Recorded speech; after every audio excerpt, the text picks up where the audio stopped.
حضرت ذوالقرنین رضی اللہ تعالیٰ عنہ۔ اللہ تعالیٰ نے انہیں زمین میں اقتدار دیا تھا۔ 4 لوگ دنیا میں ایسے ہو چکے ہیں جنہیں اللہ تبارک و تعالیٰ نے پوری دنیا میں اقتدار دیا، ایک وقت میں پوری دنیا کا ایک ہی بادشاہ۔ 2 مسلمان تھے، 2 کافر۔ مسلمانوں میں حضرت سلیمان علیہ السلام اور جناب ذوالقرنین علیہ السلام، اور کافروں میں بخت نصر اور نمرود۔ یہ 2 لوگ ہیں جنہیں اللہ نے پوری دنیا میں اقتدار دیا، اور پھر اس کے بعد آنے والے وقت میں اللہ تعالیٰ امام مہدی کو سارا اقتدار عطا فرمائے گا پوری دنیا کا۔ حضرت ذوالقرنین کے بارے میں 2 روایات ہیں، ایک تو یہ ہے کہ وہ نبی تھے اور ایک یہ ہے کہ نہیں وہ ولی تھے، لیکن مجھے حضرت مولا علی شیر خدا رضی اللہ تعالیٰ عنہ کا قول ملا ہے جس میں آپ نے فرمایا کہ نہیں وہ نبی نہیں تھے، تو اس لیے میرا نظریہ یہی ہے کہ وہ اللہ کے ایک نیک بندے تھے۔ اللہ نے انہیں پوری زمین میں اقتدار دیا۔ وہ ایک مہم پہ نکلے، ان کا ارادہ بنا کہ میں ذرا دنیا کا چکر لگاؤں، تو انہوں نے سفر شروع کیا کہ میں دیکھوں ذرا سورج غروب کہاں ہوتا ہے۔ تو فرماتے میں پہنچا، بڑا گیا لیکن میں اس مقام تک پہنچ گیا جہاں سورج غروب ہوتا ہے، تو پھر میں نے دیکھا کہ ایک سیاہ کنواں ہے جس کے اندر جا کے وہ چھپ گیا ہے، لیکن رب کریم کی اس حقیقت تک میں پہنچ سکا نہیں۔ پھر آپ فرماتے ہیں کہ میں آگے نکلا تو مجھے ایک قوم کے بارے میں بتلایا گیا جو بڑی خونخوار قوم تھی، بڑی خونخوار، اس کو یاجوج اور ماجوج کہا جاتا ہے۔ یہ قوم اتنی خونخوار تھی کہ یہ درندوں کو بھی کھا جایا کرتی تھی، اتنے لمبے چوڑے ان کے قد تھے، اتنے زیادہ طاقتور تھے کہ سانپ اور بچھو بھی کھا جاتے تھے۔ یہ نکلا کرتے تھے سبزے کے دنوں میں تو ساری کھیتیاں اجاڑ جاتے تھے، ہر چیز تباہ کر جاتے تھے، حتیٰ کہ انسانوں تک کو کھا جاتے تھے۔ تو حضرت ذوالقرنین جب وہاں پہنچے، اللہ تبارک و تعالیٰ نے انہیں ان مظلوم لوگوں کا مددگار بنایا جن پر یاجوج اور ماجوج کی قوم ظلم کرتی تھی۔ انہوں نے آپ سے کہا کہ حضور مہربانی فرمائیں، اس قوم سے تو ہماری جان چھڑائیں۔ آپ نے فرمایا تم میری مدد کرو۔ انہوں نے کہا حضور کس طرح؟ فرمایا بس جسمانی طور پر میری مدد کرو۔ تو آپ نے پھر وہاں ایک دیوار بنائی، لوہا کاٹ کر، سیسا پگھلا کر، پتھر ڈال کر ایک بڑی موٹی تازی دیوار بنائی، اور اتنی اونچی بنائی، اور پھر اس کے چاروں جانب آگ جلائی تاکہ وہ لوہا اس طرح پگھل جائے کہ وہ دیواروں کے ساتھ چپک جائے، تاکہ کوئی آدمی پیر رکھنا چاہے تو پیر رکھ کے اس پہ چڑھ نہ سکے۔ آپ نے وہ دیوار بنائی۔ اب اس قوم کا حال یہ ہوا کہ وہ اس کے اندر قید ہیں، وہ صبح جب اٹھتے ہیں تو اس کو توڑنا شروع کرتے ہیں، توڑتے رہتے ہیں، تو جب شام ہوتی ہے تو ان میں سے ہر روز ایک شخص کہتا ہے اتنی رہنے دو باقی کل کریں گے، لیکن جب وہ سویرے اٹھتے ہیں تو اللہ تعالیٰ اس دیوار کو پھر سے مضبوط فرما دیتا ہے۔ نبی کریم علیہ السلام نے فرمایا قرب قیامت میں ایک وقت آئے گا، قیامت کے قریب جا کے ایک ٹائم ایسا آئے گا کہ اس مخلوق میں سے ہی ایک شخص پکارے گا اور پکار کے کہے گا کہ اب سو جاؤ انشاءاللہ۔ اللہ ان کی زبان پہ جاری کہے گا اب سو جاؤ اور سویرے انشاءاللہ یہیں سے شروع کریں گے۔ تو فرمایا وہ چونکہ انشاءاللہ کہیں گے تو پھر اللہ تبارک و تعالی اگلے دن اس دیوار کو وہیں پہ رکھے گا جہاں رات کو انہوں نے اسے چھوڑا تھا۔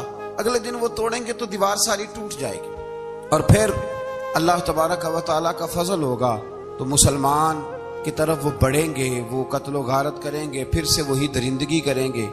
تو پھر حضرت عیسیٰ علیہ السلام ان کے لیے دعا کریں گے، تو دعا کا یہ حال ہوگا کہ ان کے وجود پر کچھ ایسی چیزیں برآمد ہوں گی جن کی وجہ سے وہ مر جائیں گے، ختم کر دیے جائیں گے، قیامت کے قریب جا کے وہ دوبارہ آئیں گے۔ اس کے بعد پھر اللہ تبارک و تعالی نے سورہ کہف کی آخری آیات میں 7 سمندر اور ان جیسے اور بھی آ جائیں، فرمایا 7 سمندر ہوں اور ان جیسے اور بھی آ جائیں اور مل کر وہ روشنائی بن جائیں تو میرے رب کے کلمات ختم ہونے سے پہلے سمندر ختم ہو جائیں گے۔ اور آخری آیت میں اللہ تعالیٰ نے فرمایا کہ اے رسول صلی اللہ تعالی علیہ وسلم آپ کہہ دیجئے کہ میں تمہاری طرح ہی ایک بشر ہوں، انا بشر مثلکم، میں بھی تمہاری طرح ایک۔ اب مثلکم کا بہت سارے لوگوں نے ترجمہ اپنی طرح کا کر لیا ہے، حالانکہ حضور صلی اللہ تعالی علیہ وسلم نے فرمایا کہ بشر ہونے میں تمہاری طرح ہوں، رسول ہونے میں تمہاری طرح نہیں، اللہ کا حبیب ہونے میں تمہاری طرح۔ اور وہ یہ جو میں کہہ رہا ہوں نا نہیں، تو یہ صحیح بخاری کے لفظ ہیں، حضور نے فرمایا ایکم مثلی، کون ہے تم میں جو میری طرح ہو؟ اور تو اپنے رسول کے بارے میں یہ کہے کہ بکریاں چرا رہے تھے تو معاذ اللہ انہیں پتہ ہی نہیں تھا کہ میں نبی بن جاؤں گا، ایسی کوئی بات نہیں۔ اعلیٰ حضرت فرماتے ہیں اللہ اللہ وہ بچپنے کی پھبن، یعنی بچپن میں بھی رنگ ڈھنگ نرالے تھے میرے رسول۔ اللہ اللہ وہ بچپنے کی پھبن، اس خدا بھاتی صورت پہ لاکھوں سلام، اس خدا بھاتی صورت پہ۔ اور مرحوم اعظم چشتی نے بھی ایک جملہ بڑا خوبصورت کہا، اس نے کہا تیری حیات پاک کا ہر لمحہ پیغمبر لے۔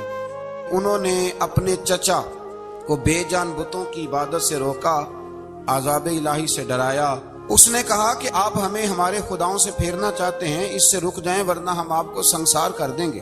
ابراہیم علیہ السلام نے کہا کہ میں آپ کے لیے اپنے رب سے استغفار کرتا رہوں گا، وہ مجھ پر بہت مہربان ہے۔ تو اللہ تبارک و تعالیٰ نے انہیں اسحاق علیہ السلام بیٹے اور یعقوب علیہ السلام پوتے کی بشارت دی، اور یہ بھی فرمایا کہ یہ دونوں نبی بھی ہوں گے۔ پھر آیت نمبر 51 سے لے کر 58 تک مختلف انبیاء کا ذکر ہے۔ اللہ تعالیٰ نے اس میں فرمایا کہ حضرت موسیٰ کو برگزیدہ رسول، نبی اور اللہ کا رازدار کہا گیا، اور حضرت ہارون کی نبوت کا بیان بھی ہوا، اور حضرت اسماعیل کو وعدے کے سچے، نماز اور زکوٰۃ کا حکم دینے والے رسول اور نبی اور اللہ کا پسندیدہ قرار دیا گیا۔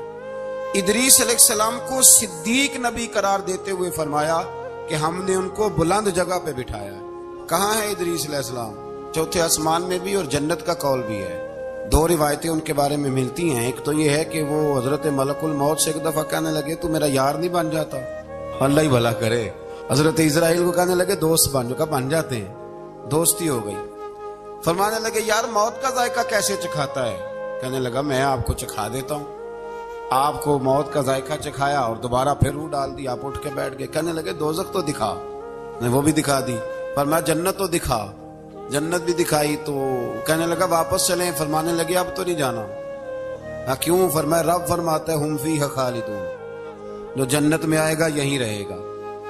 نے کہا جناب وہ تو پہلے موت کا ذائقہ چکھنا ہے، پل صراط جو دوزخ کے اوپر ہے وہاں سے گزرنا ہے۔ تو آپ فرمانے لگے یہ دونوں کام میں کر چکا ہوں اور تو نہیں کرائے ہیں، لہذا میں آ گیا ہوں تو میں نے یہیں پہ رہنا ہے۔ اب حضرت ملک الموت علیہ السلام نے عرض کی مالک یہ تیرا بندہ، فرمایا تیری دوست بھی اس کے ساتھ لگی تھی تو میری توفیق سے ہی لگی تھی، اور یہ یہاں تک آئے بھی میری توفیق سے ہی ہے، میرا ارادہ بن گیا انہیں یہاں رکھنے کا۔ میری طلب بھی تو تیرے کرم کا صدقہ ہے، میری طلب بھی تو تیرے کرم کا صدقہ ہے۔ یہ پاؤں اٹھتے نہیں بلکہ یہ اٹھائے جاتے ہیں، تو یہ بھی تو اس کا کرم ہوتا ہے نا کہ وہ کس طرح کر کے کسی کو نوازتا ہے۔ آیت نمبر 59 میں اللہ تعالیٰ کے فرما بردار اور سرکش بندوں کے احوال اور جو ان کے آخرت میں احوال ہوں گے ان کا ذکر کیا گیا ہے۔ آیت نمبر 66 میں بتایا گیا ہے کہ منکرین آخرت حیات بعد الموت کے بارے میں ہمیشہ شک میں مبتلا رہے۔ انہیں یقین ہونا چاہیے کہ مرنے کے بعد دوبارہ وہی خالق زندہ کرے گا جس نے پہلی بار بغیر کسی نام و نشان کے پیدا۔ آیت نمبر 76 میں بتایا کہ جو لوگ گمراہی میں مبتلا ہیں ان کے ابتلا میں اضافے کے لیے مہلت کی مدت بڑھا دی جاتی ہے، اور جو ہدایت یافتہ ہیں ان کو مزید استقامت نصیب ہوتی ہے۔ اللہ کے ہاں ثواب اور انجام خیر کے اعتبار سے باقی رہنے والی نیکیاں سب سے زیادہ بہتر۔ ایسی نیکیاں کریں جو باقی رہیں ہمیشہ، کیا کہتے ہیں؟ صدقہ جاریہ۔ آیت نمبر 81 میں فرمایا کہ مشرکین اس امید پر اللہ کے سوا معبودان باطل کی عبادت کرتے ہیں کہ مشکل میں ان کی مدد کریں گے۔ فرمایا ہرگز نہیں، وہ ان کے دشمن بن کے عبادت کا انکار کریں گے۔ آیت نمبر 88 میں بتایا کہ کفار نے اللہ کی طرف اولاد کی نسبت کر کے نہایت سخت بات کی۔ یہ تو اتنا سنگین جرم ہے کہ اس سے آسمان پھٹ پڑے، زمین شک ہو جائے اور پہاڑ ریزہ ریزہ ہو جائیں۔ مزید فرمایا کہ آسمان اور زمین میں جو کوئی بھی ہے سب اللہ کے حضور بندے بن کے حاضر ہوں گے۔ آیت نمبر 97 میں فرمایا جو لوگ ایمان لائے اور نیک کام کیے عنقریب رحمان لوگوں کے دلوں میں ان کی محبت پیدا فرما دے۔ یہ جو شرک والا معاملہ ہے نا، یہ بڑا سادہ سا ہے۔ کچھ لوگ آج نئے فلسفی اٹھے ہیں تو وہ کچھ عجیب و غریب سی باتیں دہریوں جیسی کرنے لگے ہیں، اور بعض مضامین ہم دیکھتے ہیں تازے جو چھپتے ہیں ان کے اندر بھی وہ اشارتاً کنایاتاً مذہب کی بنیاد پر تقسیم نہیں ہونی چاہیے، انسان بحیثیت انسان قابل تکریم ہے۔ تو ایک بات سمجھ لیں کہ جو مکان کی رجسٹری آپ کے نام ہے اگر کوئی اور دعویٰ کرے اس کا تو آپ کو برداشت ہے؟ یہ ہو نہیں نہ سکتا میاں۔ ملک میں وزیر کئی ہو سکتے ہیں پر وزیر اعظم ایک ہوتا ہے، اس کو سمجھ لیں۔ تو جب اللہ کی توحید میں کو کسی کو شریک ٹھہراتا ہے تو بہت بڑا جرم کرتا ہے، وہ بہت بڑا جرم کرتا ہے۔ یوں سمجھ لیں کہ جیسے آپ کی 5 مرلے کی زمین پہ کوئی آ کے قبضہ کرے، اسے مار دینے کو دل کرتا ہے۔ اس لیے یہ ساری زمین رب کریم کی ہے، آسمان و زمین کا خالق اور مالک۔ تو شرک ناپسندیدہ بات، ناپسندیدہ۔ سورہ طٰہٰ شروع ہوتی ہے۔ اس سورہ طٰہٰ میں نبی پاک صلی اللہ تعالی علیہ وسلم کو رب کریم نے فرمایا کہ محبوب قرآن اس لیے نازل نہیں کیا تھا کہ آپ مشقت میں پڑ جائیں۔ نبی کریم لمبی لمبی نمازیں پڑھتے تھے، لمبی لمبی۔ تو قرآن مجید نے کہا طٰہٰ ما انزلنا علیک القرآن لتشقیٰ، محبوب قرآن اس لیے نازل نہیں کیا کہ آپ مشقت میں پڑ جائیں۔ حضور لوگوں کو بڑی جد و جہد کے ساتھ دین کی طرف بلاتے تھے، تو کہا محبوب قرآن اس لیے نازل نہیں کیا تھا کہ آپ مشقت میں پڑ جائیں، آپ تو مشقت کرنے لگ گئے۔ وہ یا رب اپنے محبوب کو کہہ رہا ہے، جیسے سورہ مزمل میں بات ہوئی نا کہ محبوب تھوڑا آرام بھی فرما لیا کر، محبوب تھوڑا آرام بھی فرمائے۔ پھر فرمایا کہ یہ قرآن نصیحت کے لیے نازل ہوا ہے، اور اللہ ظاہر و باطن سب کو جانتا ہے، اور وہ وحدہ لا شریک ہے، اور سارے اچھے نام اسی کے۔ آیت نمبر 10 میں فرمایا کہ مدین سے واپسی کے سفر کے دوران موسیٰ علیہ السلام اس واقعے کا بیان کیا کہ وہ اپنی جگہ پر رکے ہوئے تھے، تو وہیں انہیں غیب سے ندا آئی کہ اے موسیٰ میں آپ کا رب ہوں، آپ وادی مقدس میں ہیں تو ادباً اپنے جوتے اتار دیجئے، میں نے آپ کو چن لیا ہے، میرے پیغام وحی کو توجہ سے سنیے، میں اللہ وحدہ لا شریک ہوں، میری بندگی کیجیے، میری یاد کے لیے نماز قائم کیجیے، قیامت آنے والی ہے، اسی کی طرف آپ توجہ فرمائیے۔ اسی موقع پر آپ کو جو معجزات عطا کیے گئے ان کا بھی ذکر ہے، اور وہ ہم پیچھے بہت ساری جگہوں پہ اس کا ذکر کر آئے کہ اللہ تعالیٰ نے ان کو ایک ایسا عصا عطا فرمایا تھا کہ وہ ایک دم میں ہی بہت بڑا اژدہا بن جایا کرتا تھا، اور پھر حضرت سیدنا موسیٰ علیہ السلام اپنا ہاتھ گریبان میں ڈال کے نکالتے تھے تو آفتاب کی طرح روشن ہو جاتا تھا۔ اقبال کہتے ہیں یدے بیضا لیے بیٹھے ہیں اپنی آستینوں، یدے بیضا لیے، چمکتے ہوئے ہاتھ ہیں ان کے، تو یہ اپنی آستینوں میں چھپا کے بیٹھے ہیں۔ پر اقبال نے یہ ولیوں کے لیے کہا ہے، نہ پوچھ ان خرقہ پوشوں کی، ارادت ہو تو دیکھ ان کو، ارادت ہو تو محبت کے ساتھ دیکھ، تنقید کے ساتھ تو پتہ ہے پھر بندے کو کوئی شے نہیں ملتی، آنکھیں گونگ ہو جاتی۔ ارادت ہو تو دیکھ ان کو، یدے بیضا لیے بیٹھے ہیں اپنی آستینوں میں۔ پھر اللہ تعالیٰ نے نا حضرت موسیٰ علیہ السلام کو حکم دیا تھا کہ فرعون کو دعوت دیں، تو حضرت موسیٰ نے دعا مانگی جو آیت نمبر 25 اور 28 میں موجود ہے، رب اشرح لی صدری ویسر لی امری واحلل عقدۃ من لسانی یفقہوا قولی، اے میرے رب میرے لیے میرا سینہ کھول دے، میرے لیے میرا کام آسان کر دے، میری زبان کی گرہ کھول دے تاکہ وہ لوگ میری بات کو سمجھ سکیں۔ یہ آپ نے دعا فرمائی، اور آگے جا کے مزید آپ نے التجا کی کہ میرے خاندان میں سے میرے بھائی ہارون کو اس مشن میں میرا وزیر بنا دے تاکہ مجھے تقویت ملے، اور اسے میرا شریک کار بنا دیجیے۔ اللہ تعالیٰ نے ان کی اس دعا کو قبول فرما لیا۔ آیت نمبر 38 سے حضرت موسیٰ علیہ السلام کی پیدائش کا ذکر ہوتا ہے، اور یہ تقریباً آیت نمبر 76 تک چلتا ہے۔ واقعہ آپ نے پہلے بھی سنا ہوا ہے، اپنے لفظوں میں بھی عرض کیے دیتا ہوں۔ فرعون کو اس نے وہ خواب دیکھ لیا تھا کہ ایک ستارہ اٹھے گا اور پھر وہ گرے گا تو میری ساری سلطنت کو تباہ کر دے گا۔ نجومیوں سے اس نے پوچھ لیا، اس نے کہا کہ ایک بچہ پیدا ہوگا جو تیری سلطنت کو تباہ کرے گا۔ چاہیے تو یہ تھا کہ وہ توبہ کرتا، لیکن اس نے کیا کیا کہ اس نے بچوں کو قتل کرانا شروع کیا۔ یذبحون ابناءکم، ذبح کرا دیتا تھا تمہارے بیٹوں، اور بچیوں کو وہ زندہ رکھتا تھا۔ اللہ تبارک و تعالیٰ کی قدرت دیکھیے، رب بڑا ہی قریب ہے۔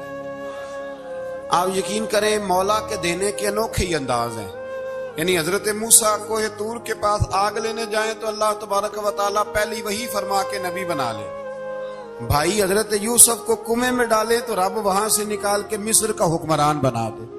وہ بڑا ہی بے نیاز ہے، مولا کے دینے کے انداز بڑے ہی انوکھے ہیں، وہ بڑے انوکھے انداز میں نوازتا ہے۔ تو حضرت موسیٰ جب پیدا ہوئے تو ان کی والدہ نے پتہ کیا کیا، ان کو ایک صندوق میں بند کر کے دریا میں بہا دیا۔ اب دریا میں بہتے جا رہے ہیں تو ماں تھی تو پریشان بھی ہو گئی، ان کی ہمشیرہ کو کہنے لگی ذرا دھیان رکھنا کدھر جاتے ہیں۔ حضرت موسیٰ علیہ السلام دریا میں بہتے بہتے نا فرعون نے نا دریا کے کنارے مکان بنایا ہوا تھا. آپ کو پتا ہے بادشاہوں کا ذوق ہوتا ہے. آج کل ہمارے جو حکمران ہیں انہوں نے اس کا نام فارم ہاؤس رکھا ہوا ہے, میرا فارم ہاؤس, اور پرانے زمانے میں لوگ ڈیرا کہتے تھے. تو اس نے بھی اس طرح کا فارم ہاؤس بنایا ہوا تھا.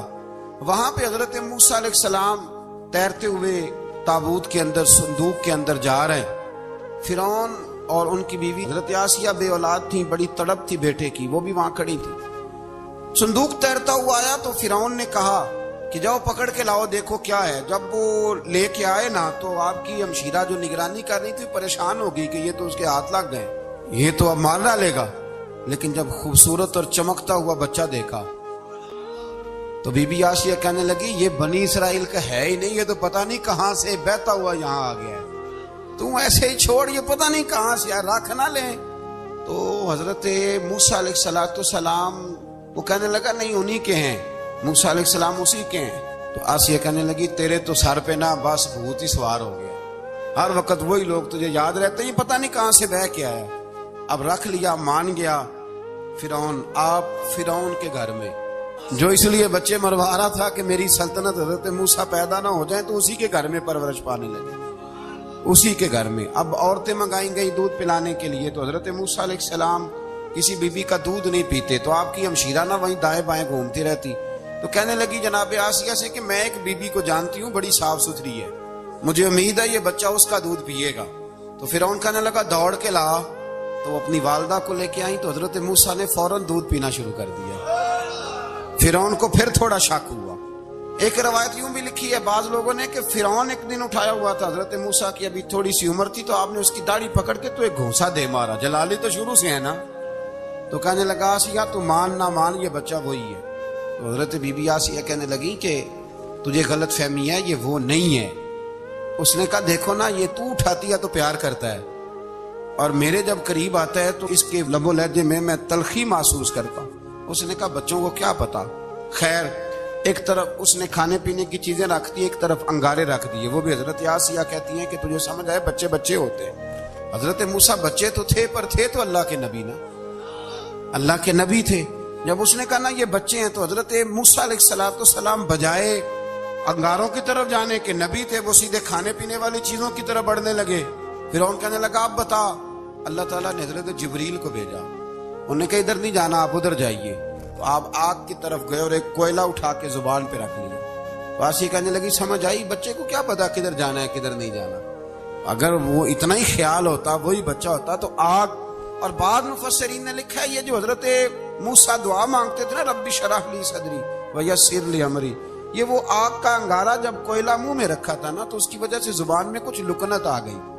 تو آپ دعا کرتے تھے کہ یا اللہ میری زبان کی وہ بند گرا کھول دے تاکہ میں کھل کے فرعون کے سامنے بات کر سکوں. وہیں حضرت موسیٰ پلنے لگے, وہیں پلے, وہیں جوان ہوئے, وہیں اللہ نے ساری دولتیں دی. بہن بھی ملی, ماں بھی ملی, اور سارے عزیزوں کا پیار بھی ملا. اسی گھر کے اندر اللہ نے پرورش کر کے فرعون کے ظلم سے بنی اسرائیل کو نجات عطا فرمائی. آج نمبر 77 سے موسیٰ علیہ السلام کو حکم ہوا کہ راتوں رات بنی اسرائیل کو لے کے نکل جائیں. انہیں اللہ کی طرف سے یقین دلایا گیا کہ ان کے لیے سمندر میں خشک راستہ نکال لیا جائے گا. فرعون نے ان کا تعاقب کیا اور سمندر میں غرق کر دیے گئے. اس مقام پر اللہ تعالیٰ نے بنی اسرائیل پر اپنے احسانات کا ایک بار پھر ذکر فرمایا. حضرت سعد بن ابی وقاص رضی اللہ تعالیٰ عنہ بھی ایک دن جہاد کے لیے نکلے تو رستے میں سمندر آ گیا. حضرت موسیٰ کی قوم کو نا سمندر نے رستہ دیا تھا. تو جناب سعد بن ابی وقاص سمندر کے کنارے کھڑے ہو کے اب وہ لوگ پوچھنے لگے حضور کیا کرنا ہے. فرمایا کرنا کیا ہے, ابھی دیکھیں کیا ہوتا ہے. تو فرمانے لگے وہ سمندر و دریا اگر تو حضرت موسیٰ کی نافرمان قوم کو رستہ دیتا ہے تو ہم تو رسول اللہ کے فرما بردار غلام ہیں, ہمیں بھی رستہ دے. تو 12 رستے بن گئے دریا میں سے. جناب سعد بن ابی وقاص لشکر لے کے گزر گئے, باہر گئے تو ایک دفعہ پھر صحابہ کو یقین دلایا. فرمایا کسی کی کوئی چیز تو نہیں رہ گئی دریا میں. دشت تو دشت ہیں دریا بھی نہ چھوڑے ہم, بحر ظلمات میں دوڑا دیے. اب میں کیا کروں, علامہ اقبال نے ہر جگہ کلام لکھا ہے, ہر جگہ. یہ آپ کو پتہ نا ایک صاحب مجھے بھی سمجھا رہے تھے, میں نے جمعے بھی وضاحت کی کہنے لگے آپ اقبال کی بڑی تعریفیں کرتے ہیں. میں نے کہا مجبوری ہے، وہ کام ہی تعریفوں والے کرتے ہیں تو ہو جاتی ہیں، کیا کیا جائے. آمدام برسر مطلب. تو حضرت سعد بن ابی وقاص نے پوچھا کچھ رہ تو نہیں گیا؟ کہا جناب پیالہ رہ گیا میرا مٹی کا دریا میں. تو حضرت سعد بن ابی وقاص کہنے لگے کوئی مسئلہ نہیں، ہم رسول اللہ کے غلام ہیں. اور اس پر بڑی دلائل ہیں، وقت نہیں ہے آگے بڑھنا ہے. فرمایا او دریا او ہمارا پیالہ تو واپس کر دے. تو ایک لہر آئی تو پیالہ بھی کنارے پہ پھینک گئی. تو اللہ تعالیٰ نے حضرت موسیٰ علیہ السلام کو کی قوم کو وہاں سے نجات دی. آیت نمبر 85 سے سامری کا ذکر ہے. سامری ایک جادوگر تھا. جب حضرت موسیٰ علیہ السلام تشریف لے گئے نا کوہ طور پہ، تو اس نے سونے کا ایک بچڑا بنا دیا تھا اور اس کے منہ میں ایسی تاریں اس نے لگائی تھی کہ جب ہوا چلتی تھی تو وہ تاریں بجتی تھی. مفسرین نے لکھا ہے. تو بنی اسرائیل والوں کو یہ کہتا تھا دیکھو یہ بولتا ہے. تو بڑے کمزور ایمان کے لوگ تھے، اس طرف متوجہ ہو گئے. حضرت موسیٰ علیہ السلام واپس آئے تو انہوں نے پوچھا کہ یہ ماجرا کیا ہے. تو اس نے کہا کہ میں نے نا حضرت جبریل علیہ السلام کا گھوڑا جب چل رہا تھا تو ان کے پاؤں سے جو مٹی لگ رہی تھی وہ مٹی میں نے تھوڑی اٹھا لی تھی اور وہ میں نے اس کے منہ میں رکھی ہے، جس کی وجہ سے اس کے منہ سے آواز ہے. وہ مٹی کب اٹھائی تھی وہ بھی لکھا ہے مفسرین نے کہ حضرت موسیٰ علیہ السلام نے جب کہا نا بنی اسرائیل والوں کو کہ گھوڑے ڈالو اندر، حالانکہ رستے بن بھی گئے تھے، پھر بھی کہنے لگے ایسا نہ ہو کہ اندر جائیں تو پانی پھر آ جائے. تو یہ جاتے نہیں تھے، ڈرتے تھے، کمزور ایمان کے لوگ تھے نا. اصل مسئلہ نا اندر کا ہے. آپ یقین کریں یہ بڑی با کمال بات ہے. میں تو اس نتیجے پہ پہنچا ہوں تھوڑی سی زندگی گزار کے کہ یقین اگر مضبوط ہو نا تو انسان کی زندگی کا ہر کٹھن رستہ آسان ہو جاتا ہے. لیکن جن لوگوں کے اندر مسائل بہت زیادہ ہوتے ہیں ان کے لیے بیرونی کوئی کام کرنا بھی بڑا ہی مشکل ہوتا ہے. تو یہ لوگ کہنے لگے کیسے اندر جائیں گے تو پھر نہ پانی مل جائے. تو حضرت جبریل امین آئے گھوڑی پہ بیٹھے ہوئے. انہوں نے آگے آگے گھوڑی دوڑائی تو آگے گھوڑی دوڑی تو ان کے گھوڑے خود بخود پیچھے دوڑ پڑے. حضرت سیدنا جبریل کی گھوڑی جہاں پیر رکھتی تھی وہاں سے سبزہ اگتا تھا. سامری جادوگر تھا، حیرت انگیز چیزوں کو جمع کر لیتا تھا. اس نے وہ جمع کر کے رکھ لی اور بچڑا بنا دیا. تو حضرت موسیٰ علیہ السلام نے جب اس سے پوچھا تو اس نے یہ بات بتائی اور کہنے لگا یہ تدبیر مجھے میرے نفس نے سجائی تھی. حضرت موسیٰ نے اس سے کہا تو یہاں سے چلا جا، زندگی میں تیرے لیے وحشت کی سزا ہے اور تیری سزا کا وقت آخرت میں مقرر ہے. وحشت کا بھی عذاب ہوتا ہے کچھ لوگوں کو وحشت کا عذاب یہ ہوتا ہے. یعنی انسان ہر وقت خوف زدہ رہے. آیات بتاتی ہیں کہ اس پر کون سا عذاب ہے، اس پر ایک وحشت طاری رہے. اللہ سے دعا مانگیں اللہ تبارک و تعالی ان ساری آزمائشوں سے ہمیں محفوظ فرمائے. اسی تسلسل میں پھر قیامت اور سور پھونکے جانے کا ذکر ہے. آیت نمبر 105 سے فرمایا کہ لوگ آپ سے پہاڑوں کے متعلق سوال کرتے ہیں، آپ ان سے کہہ دیجئے میرا رب انہیں ریزہ ریزہ کر دے گا اور پوری زمین ہموار میدان کی طرح ہو جائے گی. آیت نمبر 109 میں قیامت کی ہولناکیوں کا ذکر ہوا اور فرمایا آج اللہ کی بارگاہ میں کسی کو مجال شفاعت نہیں ہوگی سوائے اس کے جسے وہ اذن شفاعت عطا کرے اور جس کے قول سے وہ راضی ہو. آیت نمبر 110 سے اکھڑی گردنوں کے حی و قیوم کے سامنے جھکنے، ظالموں کے نامراد ہونے اور مومنین صالحین کے کامیاب ہونے کا ذکر ہے. آیت نمبر 114 میں علم میں اضافے کی تعلیم کے لیے دعا ارشاد فرمائی گئی ہے جو بڑی معروف ہے، ربی زدنی علما. آیت نمبر 115 سے اس بات کا ذکر ہے کہ آدم علیہ السلام جو جنت میں درخت کے قریب چلے گئے تو یہ ان کی بھول اور اجتہادی خطا تھی. اللہ نے خود وضاحت فرما دی اور انہوں نے قصداً اللہ کے حکم کی نافرمانی نہیں کی. آدم علیہ السلام کو جنت میں داخل کر کے بتایا کہ یہاں نہ بھوک لاحق ہوگی، نہ بے لباسی ہوگی، نہ پیاس لگے گی، نہ ہی دھوپ کی تپش محسوس ہوگی، اور یہ کہ آپ اپنے دشمن شیطان کی چالوں سے بچے رہیں گے. اس مقام پر قرآن نے اس موضوع کو پھر بیان کیا کہ شیطان نے وسوسہ ڈالا اور مخلص اور ہمدرد کا روپ دھار کر ان کو بہکایا. انہوں نے ممنوع درخت سے کھا لیا سو ان کے ستر کھل گئے اور جنت کے پتوں سے اپنے ستر کو ڈھانپنے لگے. پھر اللہ نے ان کی توبہ قبول کی اور جنت سے زمین پر بھیج دیا۔ آیت نمبر 124 سے اللہ تعالیٰ نے فرمایا جو ہماری یاد سے غافل رہے گا ہم اس کے لیے معیشت تنگ کر دیں گے، ومن اعرض عن ذکری فإن له معیشۃ ضنکا، جو ہماری یاد سے غافل ہوگا اس کے لیے زندگی اس پر اللہ تبارک و تعالی ہر وقت اپنی یاد کی توفیق عطا فرمائے۔ آیت نمبر 130 سے اللہ تعالیٰ نے ارشاد فرمایا ان کی باتوں پر صبر کیجیے، سورج کے طلوع اور غروب ہونے سے پہلے اپنے رب کی حمد کے ساتھ تسبیح پڑھتے رہیے، اور رات کے بعض اوقات میں اور دن کے حصوں میں بھی تسبیح پڑھتے رہیے، تاکہ آپ کا رب راضی ہو جائے اور آپ بھی راضی ہو جائیں۔ مزید فرمایا کہ اپنے اہل خانہ کو نماز کا حکم دیں اور خود بھی نماز پر قائم رہیں، اور نیک انجام صرف تقوی پر کاربند لوگوں کے لیے۔ لوگ کیا کہیں گے؟ لوگوں کے لیے الزام لگانا، پروپیگنڈا کرنا بڑا ہی آسان کام ہے۔ دو ہی تو کام دنیا میں آسان ہے، ایک بدگمانی کرنا اور ایک غیبت کرنا، اور اتنا مزیدار کام ہے کہ آپ ساری دیہڑی کرائیں، کوئی بندہ تھکنے کو تیار معاذ اللہ ثم معاذ اللہ سارا دن۔ اور اگر آپ کہیں کہ اللہ کا ذکر کرو، تسبیح لے لو، صرف 500 دفعہ درود شریف پڑھ لو، تو پھر کیا بنے گا؟ کام یاد آ جائے گا، بہت سارے لوگ نکل لیں گے۔ کبھی کبھی کچھ چیزیں بڑی یاد رہ جاتی ہیں۔ ایک شاعر نے ایک شعر کہا تھا، میری تھوڑی سی شعری ذوق ہے تو مجھے دلچسپی ہے، رہ جاتی ہیں کچھ باتیں ذہن میں۔ ایک دفعہ ہمارے ایک دوست کے بارے میں کچھ پروپیگنڈا ہونے لگا، تو میں نے انہیں ایک شعر لکھ کے بھیجا، مجھے یاد تھا، میں نے ایک شعر لکھا۔ کسی شاعر نے کہا تھا کہ مخلوق تو فنکار ہے اس درجہ کے پل بھر میں، سنگے در کعبہ سے بھی اصنام تراشے۔ کعبے کے اندر سے مٹی لے کے لوگ بت بنا لیتے ہیں اور اللہ کا شریک بناتے ہیں۔ تو کہنے لگا شاعر کہ مخلوق تو فنکار ہے اس درجہ کے پل بھر میں، سنگے در کعبہ سے بھی اصنام تراشے، تم کون ہو کیا چیز ہے داغ کبابی، لوگوں نے تو مریم پہ بھی الزام تراشے۔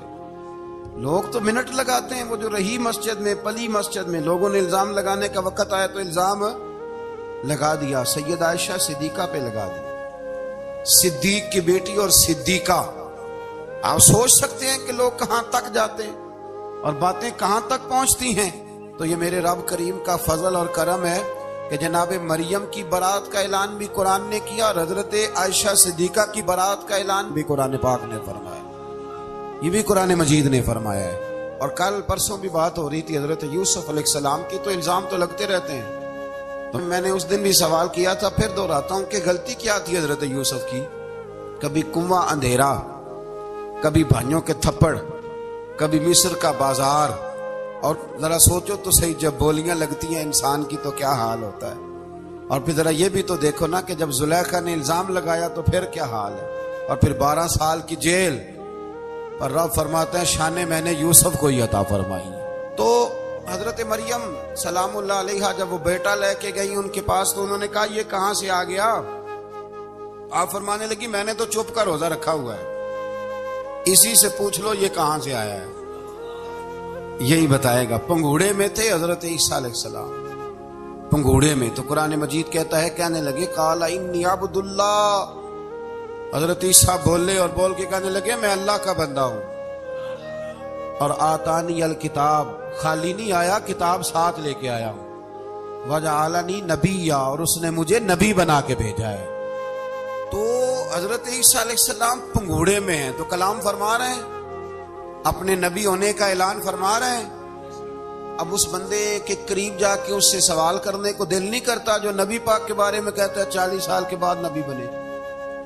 یہاں پنگوڑے میں حضرت عیسیٰ کلام کریں، پنگوڑے میں، اور وہ پنگوڑے میں کہے میں نبی ہوں، اور تو اپنے رسول کے بارے میں یہ کہے کہ بکریاں چرا رہے تھے تو معاذ اللہ انہیں پتہ ہی نہیں تھا کہ میں نبی بن جاؤں گا۔ ایسی کوئی بات نہیں۔ اعلیٰ حضرت فرماتے ہیں اللہ اللہ وہ بچپنے کی پھبن، یعنی بچپن میں بھی رنگ ڈھنگ نرالے تھے میرے رسول۔ اللہ اللہ وہ بچپنے کی پھبن، اس خدا بھاتی صورت پہ لاکھوں سلام، اس خدا بھاتی صورت پہ۔ اور مرحوم اعظم چشتی نے بھی ایک جملہ بڑا خوبصورت کہا، اس نے کہا تیری حیات پاک کا ہر لمحہ پیغمبر لگے،